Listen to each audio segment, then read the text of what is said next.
AI in 2026, what you need to do, where you need to go. This is Biz Bites for Thought Leaders. We have an amazing episode today with Len Ward, who is going to talk to you about what is happening in the AI world, how you need to change your business, how you need to change the way you think, and what steps you need to do to get started in it. There is so much in this episode. It truly is one you do not want to miss. Let's get into Biz Bites for Thought Leaders.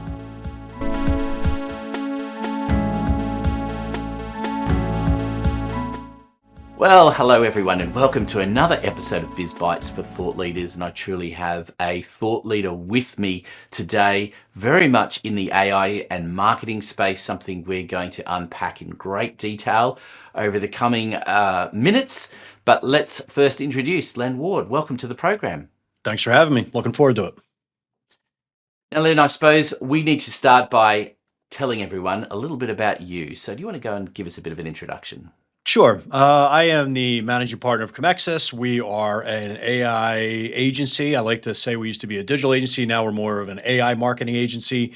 We help clients go from the search and retrieve world to the solve my problem world. And that's by installing a bunch of AI stacks, problem solving solutions on their websites, and then help them consulting with everyday workflows to see where we can integrate AI. So everybody's running into AI and we're doing it as well.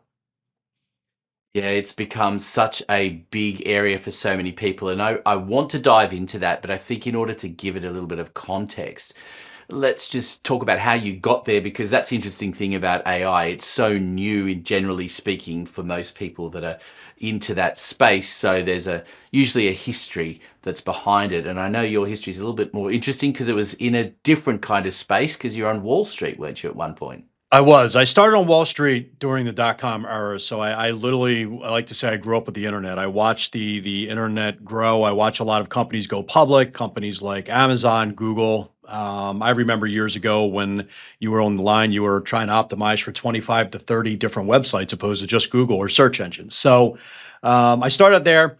Once my time on Wall Street wrapped up, I kind of moved over to an e-com startup, which was great. At that point, I taught myself how to do digital marketing. And the buzz you would hear over the last 20 years was at some point marketing is going to get automated. That buzz turned into the term AI. AI has always been out there. I think the term's been out for something like the 40s or something, but AI was science fiction. Automation was the term we were more concerned about. Then right around 2016, 17, I think right around there, I played around with a product called IBM Watson. And I looked at IBM Watson. I paid like a licensing fee, played around with it. I thought it was horrible. However, but what I always tell people is that if it can do what it says it's going to do, this will revolutionize everything we've ever thought about. And then you were seeing all this automation going with HubSpot and companies like that, where you were seeing that they were automating things. But then when I saw the IBM Watson, that really opened up my eyes. And I started really doing a lot of research on AI and trying to pay attention. And to be honest with you, quite selfishly, I was researching it because I was investing in the stocks. That's what I was doing. Because I really knew that this is something to look at. Next thing you know, about 3.5 years ago, after ChatGPT started coming out and AI really started hitting the forefront, as an agency owner, I looked around to my marketing team, and I was like, if we don't make this pivot now, there will be no agency to think of. And it's a shame, because I still know of a lot of agencies that really haven't made this full pivot over to AI. So from Wall Street in the dot-com era now to this era, that's how I arrived, and here I am. It's fascinating what you say there about agencies needing to pivot. So do you truly see that traditional marketing is almost gone? I don't think the human creative element's ever going to be gone. I believe the great artistic directors, creative directors, great copywriters, I still think the great concepts are going to come from the human mind. I as much as I thoroughly believe in AI and I really believe it's the future, I just have a hard time believing that the rational thought and how humans really kind of come up with something creative, I think that's always going to be there. With that being said, if you were to go walk into a Madison Ave agency right now in New York, you're going to walk into a floor, it looks like a Wall Street trading floor. You're going to see hundreds of people up and down, copywriters, designers, coders, artistic directors. That's all going to come to an end. So where you maybe had 200 people working at your shop, I think now you're going to have maybe 10 to 15 that are going to be the ones that are going to talk to the AI saying, here's my concept. And they're going to kind of work with AI to create basically mass scale type items. So that's where I kind of think it is. So I don't think it's going to end, but I don't think there's going to be nearly as many people who are going to quote unquote say they're in marketing in the next 2, 3 years because you're just not. Yeah, it's been a really interesting journey in marketing because marketing started off as this, probably, I mean, a long time ago, but 30, 40 years ago, marketing was still this idea that you could cover a whole lot of things under the marketing umbrella. And there was, even I think up until 20 years ago, there was a lot of confusion between marketing, PR, and advertising. Marketing then in the last 20 years has developed into so many subsets with not just social media marketing, but I'm a specialist in Facebook versus LinkedIn. And so it's become very specialized in lots of different areas, but I think it's evolving again, isn't it? Because how people think about marketing and the implementation of it, particularly with AI, is completely changing that focus. Yeah, I think one of the things that happened to marketing over the last, I'd say, 10 years that, in my opinion, really ruined a lot of creative work and a lot of really, really great strategy is the rise of lead gen. And as much as you need leads for your company to go, I think lead gen has literally poisoned the well when it comes to marketing because companies took this point where they were so concerned about generating leads coming in the front door that they forgot all about their brand. They forgot that you have to build some sort of brand because when you go to sell your company, your brand, and most people want to sell their company, your brand is worth something. It's an asset. So over the last 10 years, we've been so focused on lead gen, especially digital marketing, and not focusing on brand so much that it's been the search and retrieve world. And so it's search for I have a problem, I'm searching for something, I'm retrieving all the links, and I'm researching all the information, blogs, I'm looking at videos, maybe I'm going on social, I'm reading your post, and then I'm going to formulate a decision and say, okay, this is how I'm going to solve my problem. AI is flipping that on its head. AI is you're going directly to one spot and you're saying, solve my problem. And AI is coming right back with the solution. And the solutions that are typically coming back are the ones that are giving the right answers and the ones that have built a brand, not the ones that have been going in there and just doing, gobs and gobs of lead gen. So we're in a really, really tedious world right now where the companies that actually invested in their brand still do lead gen, but understand the world of AI opposed to just lead gen companies. There's going to be a moat that are going to come around these, that are going to be built around these companies. And the classic lead gen type companies are going to find themselves in a little bit of trouble in this new world because it's a very different world. Yeah, it is very different, and I wonder as well whether there's this move, particularly in marketing, where traditionally you've got this very low response rate to anything. Whether you've done, in the old days doing the letterbox drops to the mass emails out to the phone calls, it's all typically got a 1% kind of response rate, sometimes a lot less than that. The question is whether AI is going to improve that, because efficiency wise, yes, AI can definitely do things a lot faster, and that's where the great thing about AI is. But is it going to improve response rate, particularly when you're starting to look in areas like lead generation? Well, I think that's a good question because it leads to a larger question, or like we'll call it a bit of a AI futurism. And I'm not the only one saying this futurist. There's a few people saying it. Marketing's moving in the agent to agent. So within the next 18 months, as much as you walk around with your phone, you're going to have some sort of wearable apparatus on you, whether that's from Google, whether it's from OpenAI, Apple, whoever it may be. And that apparatus is going to see and hear and interact with everything you're doing.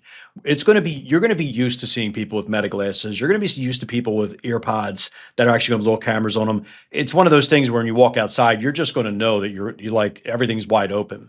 But what's happening is that this is going to start harvesting all the information about you. And then they're going to be intertwined with, they're going to understand your credit cards. They're going to understand the points. They're going to understand things you like, don't like, and so forth. And that agent, when you want something, you'll like look up and be like, you know what, that's a show I want to go to. Or you know what, I got to take my car to the shop.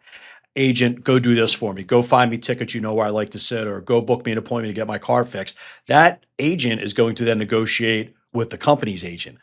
So it's going to basically go in, and that's how the marketing is going to happen. You're going to look at your calendar and be like, oh, okay, well, I got a Saturday, I'm open, I got to bring my car in. Or, hey, you tell your wife or your husband, hey, I have tickets for the show, we're going to go see it.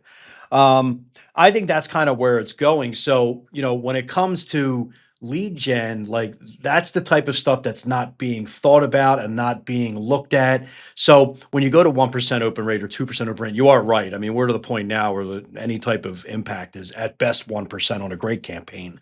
We're not even going to have those conversations anymore. Like those conversations of those types of metrics are not going to be discussed. It's going to be discussed. Well, how can we better do something with our agent? What do we do? And I'll be completely transparent. I don't even know what that looks like.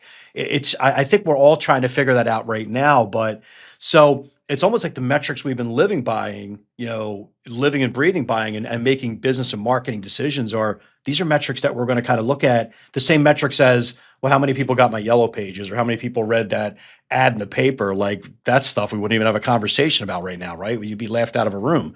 You're gonna be laughed out of a room on bounce rate and stuff like that going forward. And hard to believe, but it's going to be here sooner than later. It's such a fast changing landscape in that respect, and it's interesting too because of the efficiency of AI. People are, as I said, not really focused on those numbers and saying, "Oh, well, it doesn't matter if it's 1% because the AI can send out a million things over the next day. So what does it matter? That's going to give us more than enough." Which I think is problematic as well because it means that and I've already hearing it regularly about the amount of spam that people are seeing and trying to cut through all of that and people's ability to recognize what is real and what is generated by an AI. I think we're tuning into that AI radar, if you like, a whole lot more.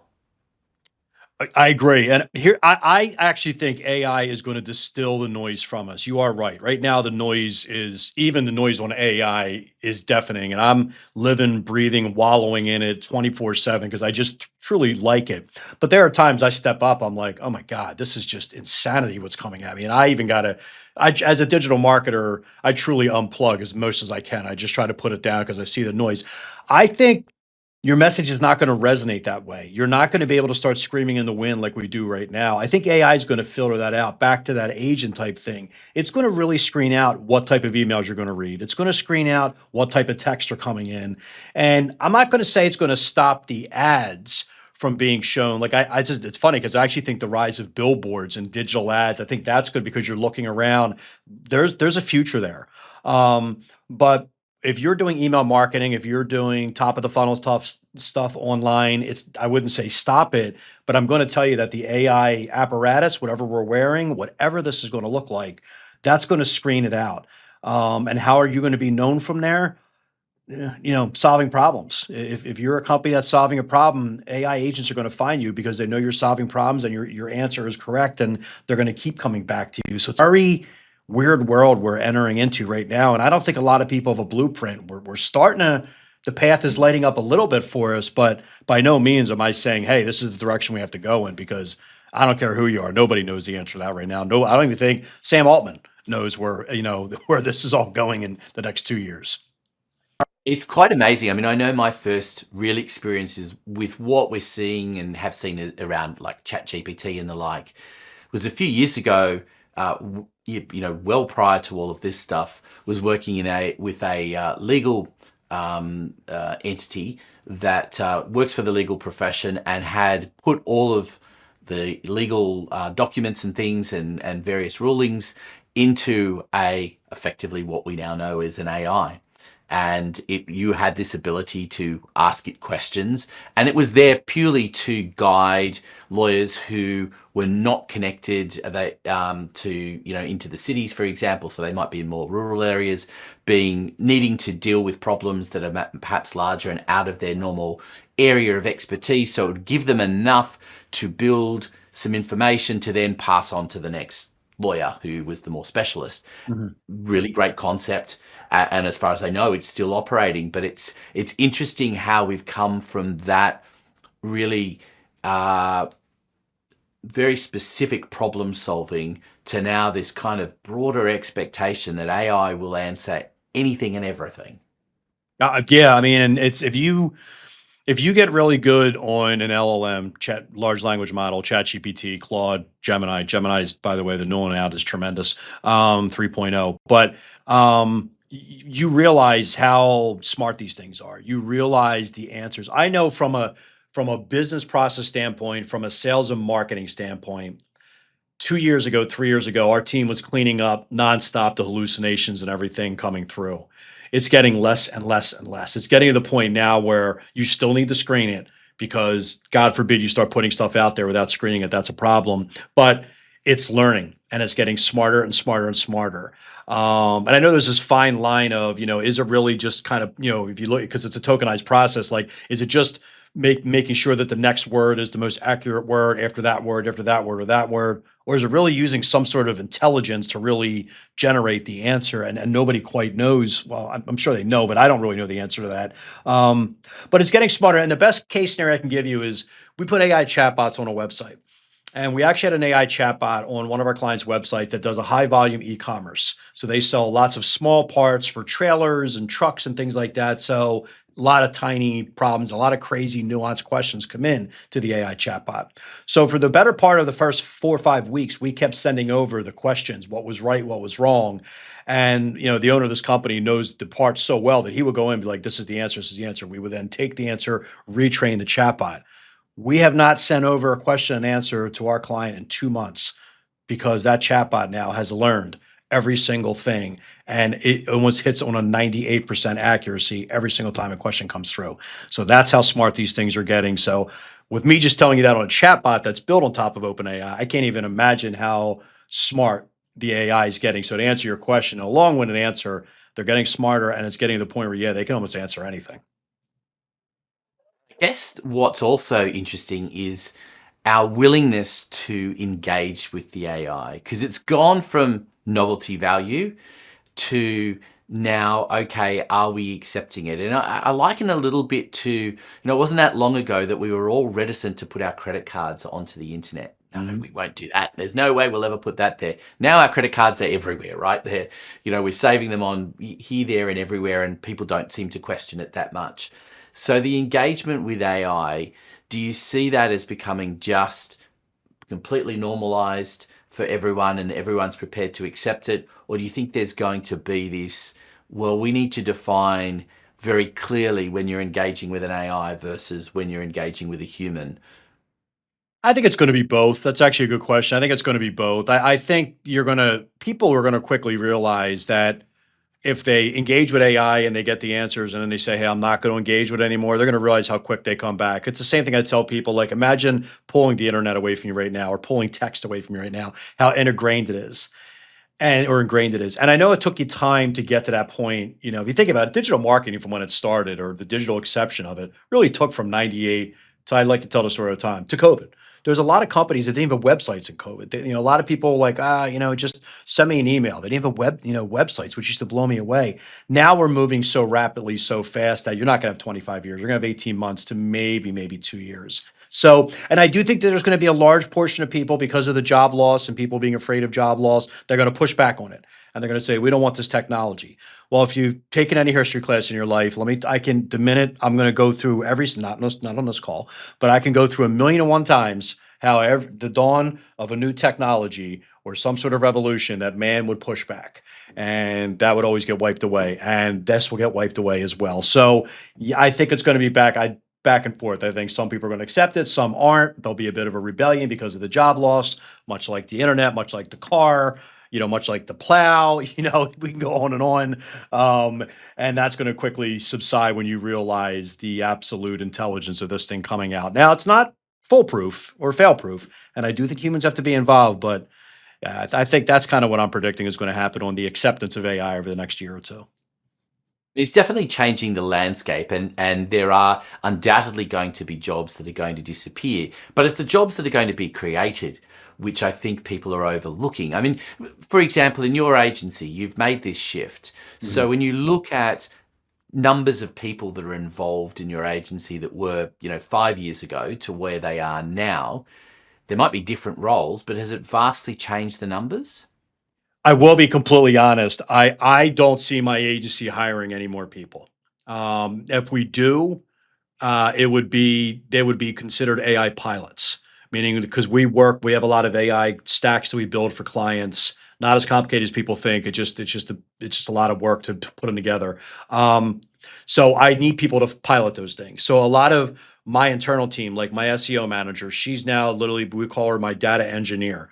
managers because she's making sure that all the data is being fed into our custom GPTs, making sure Zapier hookups are working and things like that. My lead designer is actually my business partner, Bill, designer, developer, coder. He's now to the point making sure that he's trying to start building AI agents for people. So what is his title? It's not really coder anymore. More he's an agent builder. So yeah, I think your names are going to change, but am I going to go hire a bunch of copywriters? No. Am I going to hire a bunch of designers like I was doing right before COVID? No. Am I a bunch of salespeople? No.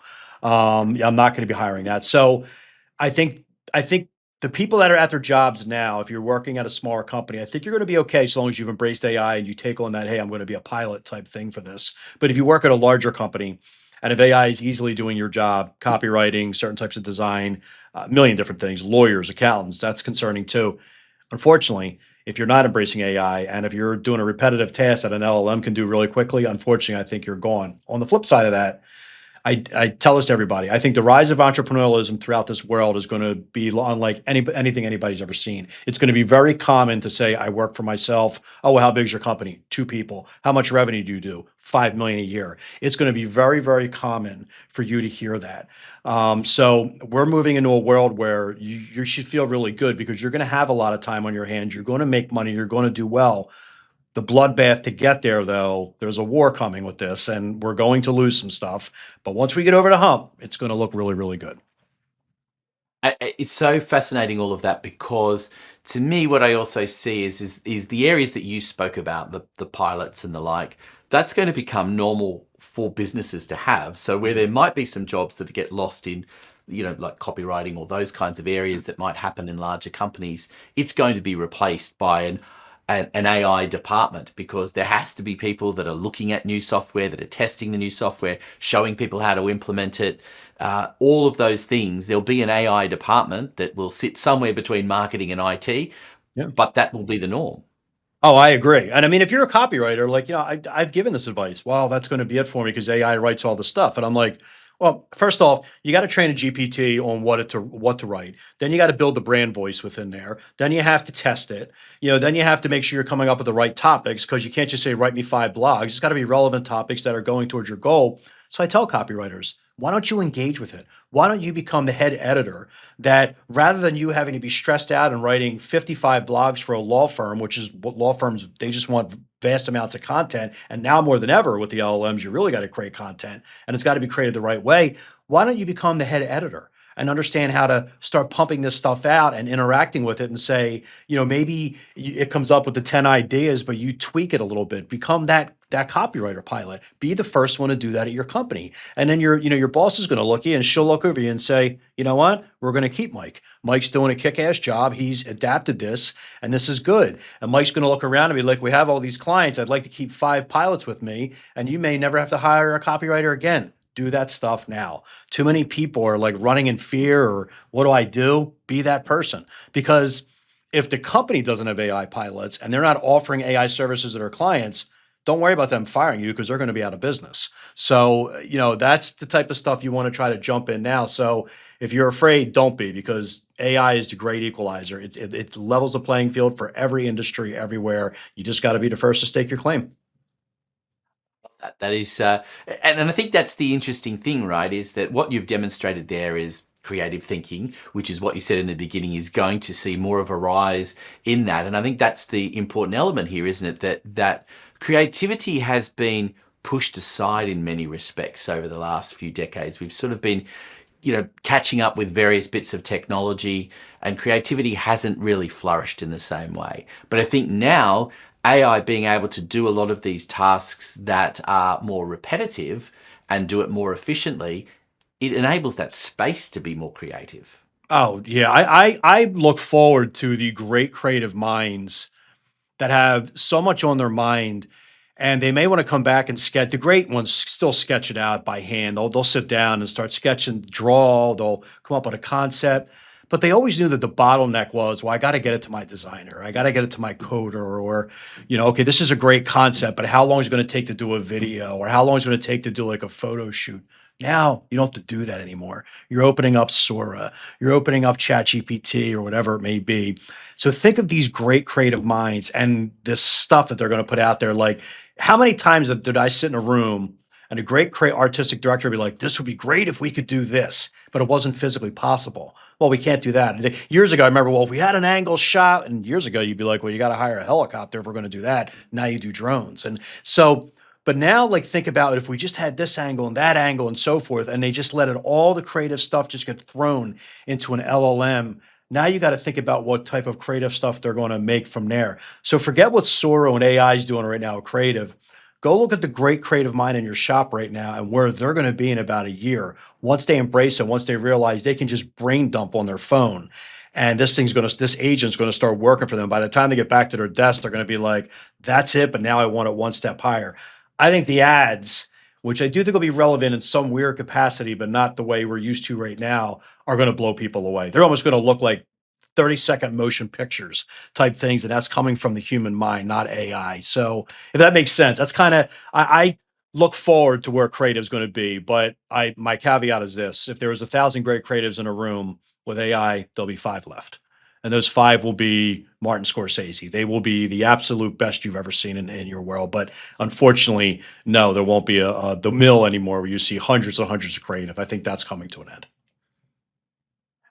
I think lots of changes coming through. And one thing that I wanted to speak to you about as well, and you touched on a little bit earlier, is around SEO, because SEO has been this thing that's been around for a number of years now, and I think depending on who you talk to, there've been varying degrees of how important it is and how well it works.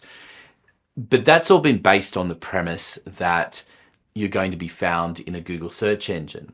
Now the question is, what are you going to be found by an AI? Is it the same?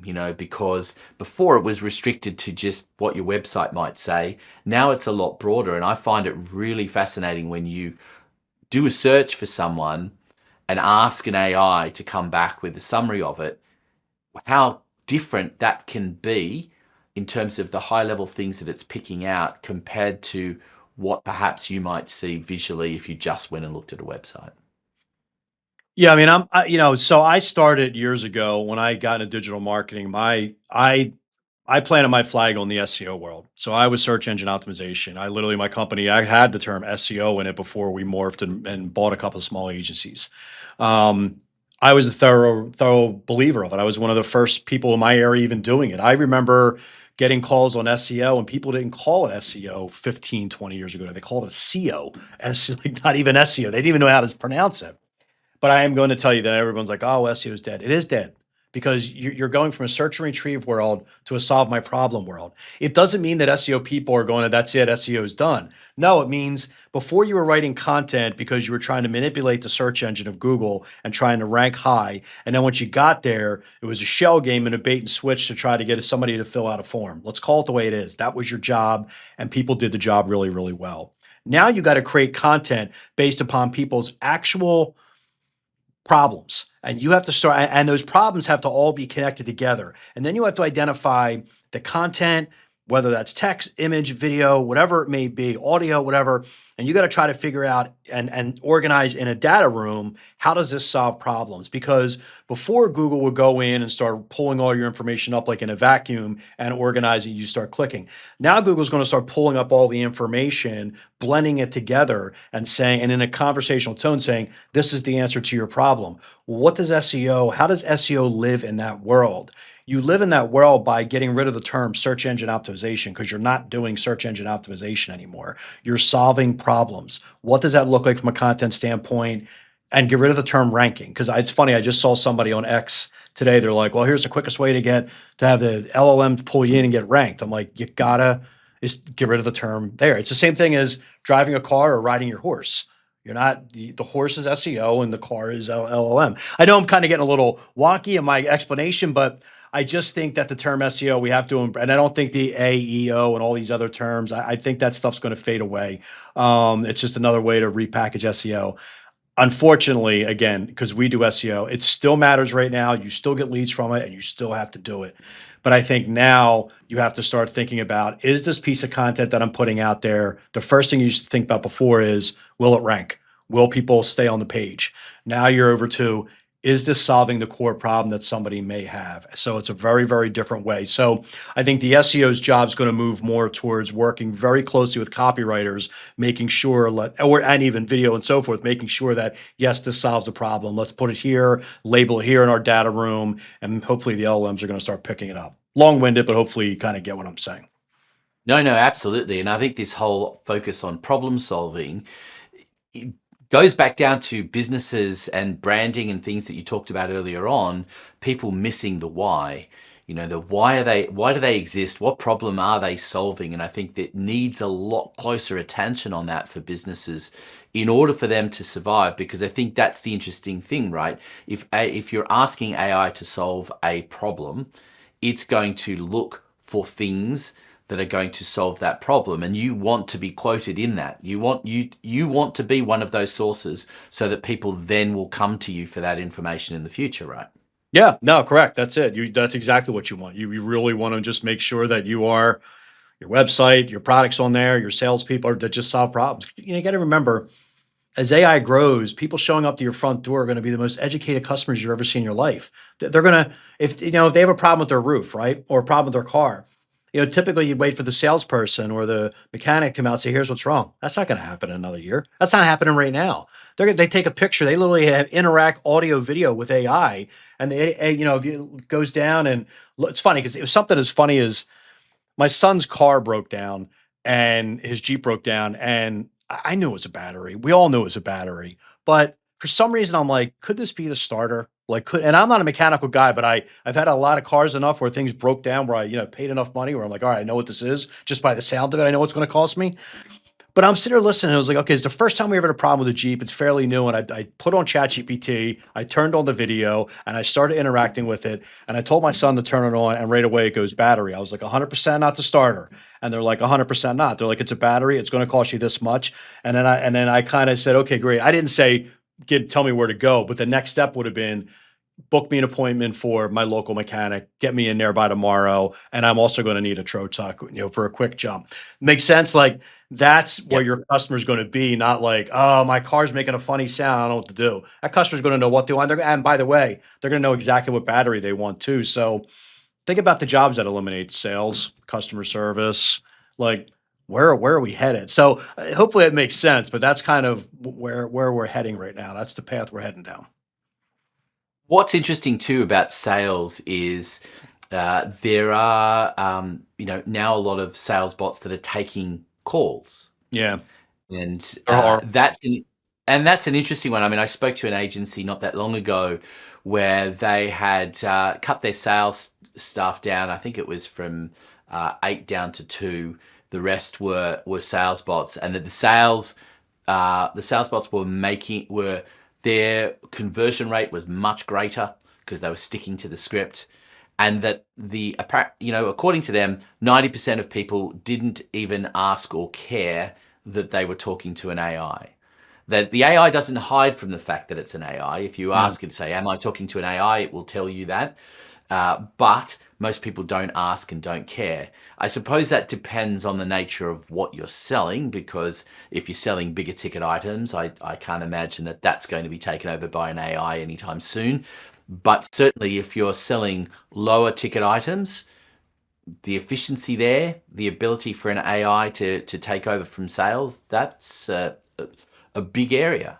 Yeah, I think people are implementing it way too much right now. Like, in the States, we're having a really bad problem. I don't know if you guys are seeing it now. The spam calls are out of control, and the spam calls are all AI bots that are talking in. They sound tremendous, like they sound real. That's annoying. But I think you're right. I don't think that's going to be accepted. You're not going to care about interacting with an AI bot for a quick question, or you're looking to buy $100 product, or you have to return a product. You'll interact with that. You're not going to think twice about that. I mean, again, it comes back to, if you would have told somebody 15 years ago, you're going to be able to go on your phone and text somebody a quick message, you'll be like, that's insanity. I don't trust that at all. Where's that text specifically going? So we're amazed how much humans improvise, adapt, and overcome and adjust to that. I think that stuff that's if it's not already common, that's going to get real common. And yes, that's going to ding the salespeople. It is. Let's talk about your average business and that's thinking about, okay, I've got no AI being used at the moment. Maybe, excuse me, maybe the odd time that you've got a chat GPT where you're asking for a bit of content, but they don't really know what they're doing. What do you see as being the basics for a business? And let's talk a professional services business that tends to be the core of the audience that are listening in here. What are the core things that they should be looking at to starting point for an AI, and where can it go for that sort of business? The easiest way we tell, because we deal with a lot of B2B service businesses, B2B manufacturing, and so forth. The fastest way to do it, especially in services, especially when you offer a lot of products or a lot of services, even if it gets a little complex and your client base is like complex, the first thing to do in 2026 in the first half by the end of quarter two in 2026, you should have all of your standard operating procedures, manuals, brochures, sales processes, customer profiles, TAM, ICPs, you name it, everywhere should be digitized because you'd be surprised how many companies you walk into and stuff is in a filing cabinet still, which blows me away, but true. Everything's digitized and everything's in a data room. Data room is fancy talk for Google Drive, Dropbox. If you have a large enough company, you can move to a company like Snowflake, which is very interesting, but have everything organized in that data room and label it right. You know, the procedure for XYZ, the manual for XYZ product. Don't just throw it in there and like, so have somebody organize that properly.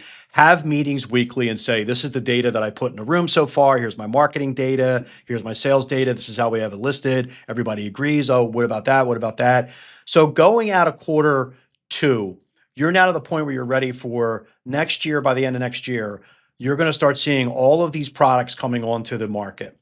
And the products are going to, all types of AI products, and they're going to want to plug into your data. And they're going to either solve problems, they're going to be the people talking on the phone, and they're going to get to another product I'll talk about in a minute, everything.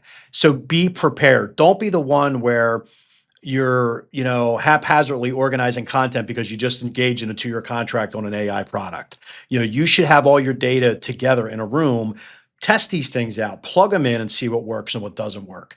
That's the number one thing you have to do. The second thing you want to do, and you can do this fairly affordably, although it's a little bit of work. So watch who you work with. We actually do this for clients, and there's a lot of work behind it because there's a lot of training, is an AI chatbot on your website.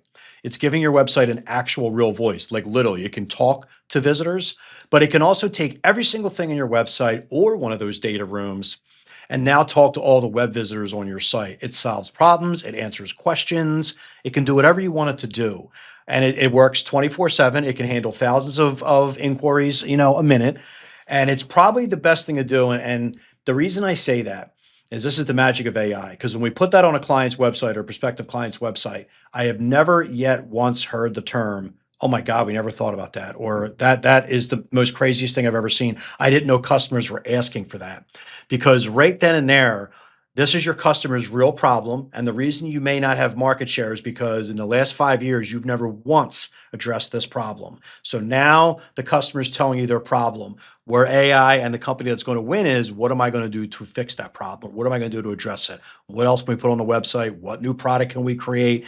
If that makes sense. So those are the two easiest things you can do. The one, manually get one person internally to put all your data together. Number two, look for a company that can get an AI chatbot on your site. Make sure that they're training it on a monthly basis and sit down as a team and review all of those chats coming through. And then you're off to the races. Here's the content we have to do. Here's XYZ all the way down. And that's the magic of AI. So if you're B2B services, that's the easiest, fastest way to get involved. And the data you get out of it is worth its price in gold. Does that mean a website's still important? Because I know a lot of people have questioned whether, do we still need a website?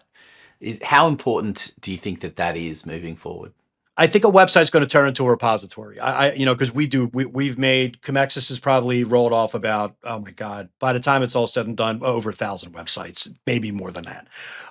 We pride ourselves on websites.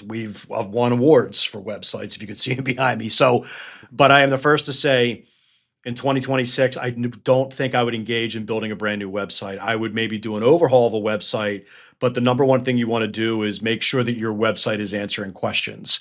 Make sure you have all the right tools on there, whether it's a calculator, product finder, whatever. I think people are going to come to your website and that's what they're thinking about doing. There's going to be a series of tools that they can go into and start answering questions and so forth. The days of like the beautiful navigation, the images, getting the video on the website, that's you're not going to have that conversation. Do you still need the content? Do you still need the video? Yeah. But what's going to happen are the LLMs are going to be on your website and they're going to pull that data directly up where that's going to interact on your AI chatbot or whatever problem it's solving. But websites will exist, but they'll be more known as data repositories for the company. And those data repositories will be linked out to your social media and so forth. So I do think the websites that we're used to now will go by sort of like the yellow pages probably in the next couple of years. I do believe that. But you're still gonna need a domain because people are still gonna know I need content on Mike's service. They're gonna go right there to know that they can go in and get a problem solved. I don't know if that makes any sense, but I just think like the beautiful, pretty websites you're looking at, they're not gonna have the importance they used to. I think that brings up then the question of the content itself that's being written. How important is that content to be, I guess, I was going to say purely written by human because I don't think that's a reality anymore. I think most people are getting some assistance from an AI to write it, but there's talk that, Google may be trying to detect it and penalize it if it is being written by an AI. So how do you find that balance of what the content should be that's there? Because you talk about, yes, you've got to write content about problems that you're solving. And it may come from it. I've used myself as a great example where what we do is here we are. We've got a great conversation on between the two of us as a part of the podcast. We'll use that transcript to help create some content for the blog that goes on the website. The question is, how important is it to try and make that as authentic as possible? And do we have to try and trick Google to not knowing there's any use of an AI in being involved in that? Where is all of that going, that blend? So you do have to write the content a specific way if you want to be in the LLMs. So that's got to be written a certain way. There's a certain, finesse you have to write for it, and it's basically it's all centered around FAQs. Is what they're again facts solve my problem. So I'm of the belief that I think 75% of businesses right now are using ChatGPT to create content for the entire website and their entire marketing efforts, and they're putting it out there. The smart companies are actually the great CMOs. We have a couple clients where they're brilliant marketers. They read every piece of content that goes out. They know that the LLMs are creating content, and they're not fighting that tide anymore. They may tweak things. They may say, "Let's add this line in," or "That's wrong." I think it's essential that you do have an editor on staff or hire an editor. So there's one job that's absolutely is going to be more needed. Maybe you don't need 10 copywriters, but you're sure as heck going to need 2 or 3 editors to make sure the stuff's looking right. So you have to make sure that a human eye has put eyes on it and you feel good about it going out. Now, you could go down the road of one of the things we do. We have a marketing stack where we call it a marketing brain, which knows everything about your company. And we have 250 substacks underneath it that it can pull in and start talking to. One of the things that it pulls in is it's a brand guide. And we make sure that when it's writing the content, it's truly writing in the voice of our client. However, we then send it over to our editor who takes a look and is like, yeah, approved, this is good. So that's what's going to happen. I don't think we can fight that tide anymore. I think the days of worrying about what Google is going to penalize and not penalize anymore, if we're getting away from the search and retrieve, nobody's worried about being penalized anymore. And ChatGPT is already up to 1 billion users a week. That's now really, really rivaling Google, which is amazing. So I think the penalizations, not there, but the term AI slop, and I didn't invent this, somebody else did, is out there. There's a lot of slop out there, and it's really, really bad content. So I would really pay attention to what you are writing out there. But to not think that the LLMs aren't writing 75% of the content out there is wrong. The real good content is the one where you definitely know a CMO or an editor put their eyes on it and you're like, wow, that looks really good. So unfortunately, we're at that stage now. I'd have to say to people listening as well that the trick is, and this is why I love the podcasting medium, is you've got to base it on authentic content.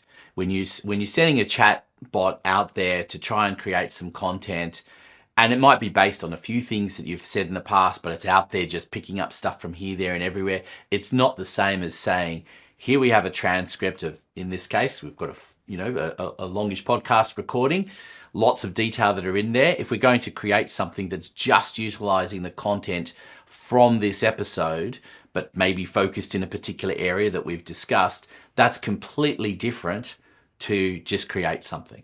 Yeah. And I think that's the point, isn't it? You have to include the quotes. It has to be based on that authentic voice.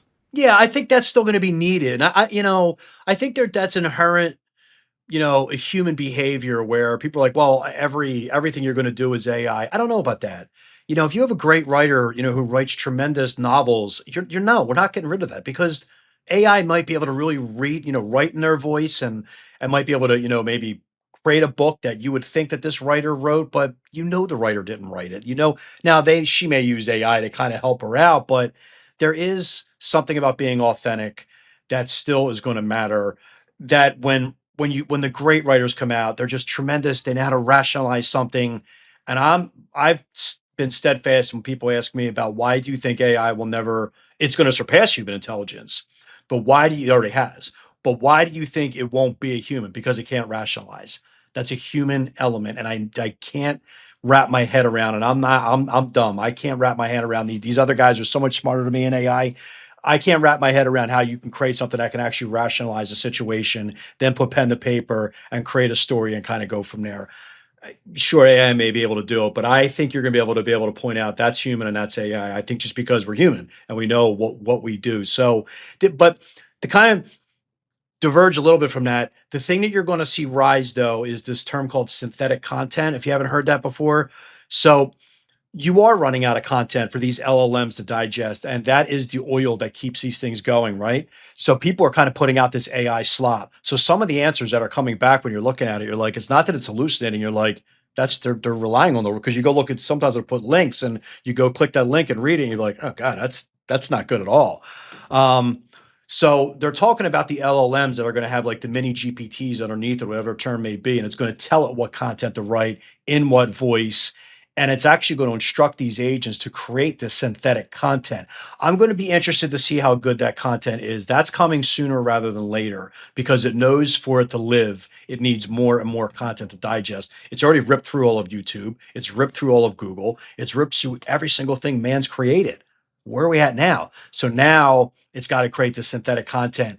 But I don't know if that synthetic content is going to be meant for human digestion opposed to more meant almost like a coding type content that it needs, if that makes sense. So kind of just something to put on your radar. That term synthetic content is going to really start rising in the next year or two, where you're going to hear of it, and it could be a bit of a problem.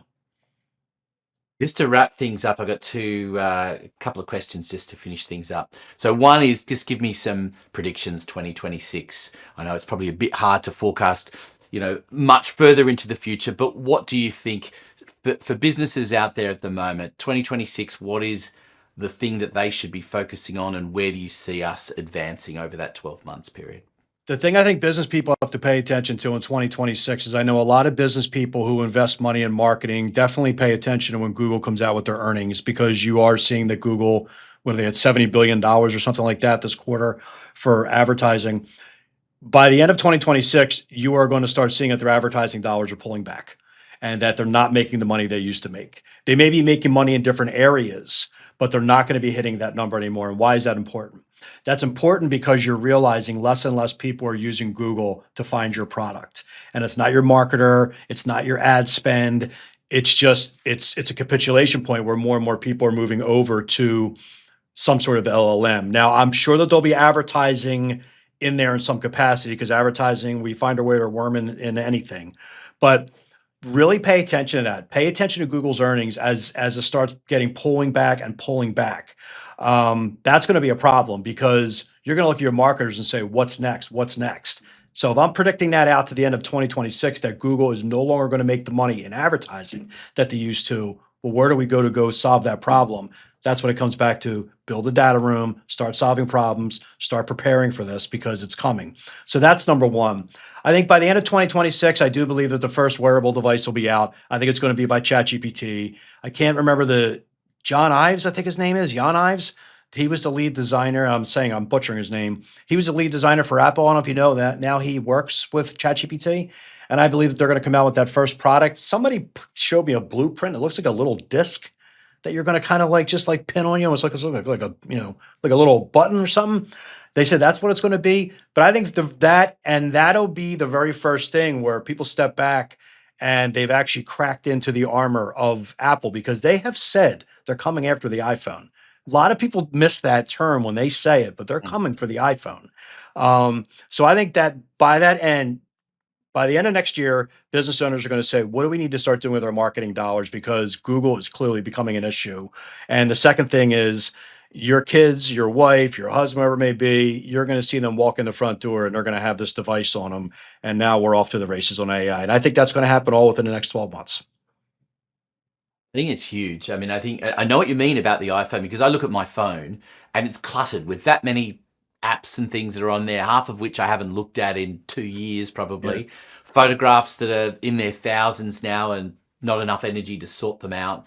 Having something that's going to be able to come in and do all of those things and just be able to focus on what I need is going to be huge. So it'll be a question of whether it interplays and reconfigures the iPhone to suit a much more considered version for an individual. That will be the interesting thing of where that takes us. So some great predictions there for next year. So one final question to ask you. What's the aha moment that businesses have when they come to work with you that you wish more people knew they were going to have? I think it comes back to that chatbot, and it comes back to how that is the big aha moment. Like when we kind of go through that and they see what the customer's asking, or when they ask the chatbot a question and the website comes back, chatbot comes back and gives them the answer, that's the aha moment. And that's when they're like, oh my God, they're like, this changes everything. I'm like, and I say all the time, I'm like, yeah, to me, it's literally telling you what to do. It's like, it's like you say, well, which path should we take in AI? Listen to what your website is telling, or listen to what your consumer is asking your website. That will literally light the path right in front of you. Follow that all the way down and you're going to be fine. So that is the real aha moment. We put them right on a client's website. We don't sell ourselves too hard. We only take maybe 10 clients a year if we can, new, not even that. Next year it'll be 5. And we put that on our website. It's not me being cocky or condescending, because I didn't invent AI, but put it on your website. We'll send you the chat log, and never fails within 1 minute later, let's have a phone call. It's because it's magic. Amazing. So many tips in there for business owners. I love all of this space around AI. I think it's less about overwhelm and being scary and more about excitement and opportunities and changes that you can make to really take your business to the next level. So thank you so much for sharing all of that information. I know we probably could have talked for another few hours, quite frankly, on all of this stuff, and I hope we get the opportunity again. Thank you. Appreciate it. And we'll include all the information on how to get in touch with Len in the show notes. And we look forward to your company next time. Don't forget to subscribe so you never miss an episode. Hey, thanks for listening to Biz Bites. We hope you enjoyed the program. Don't forget to hit subscribe so you never miss an episode.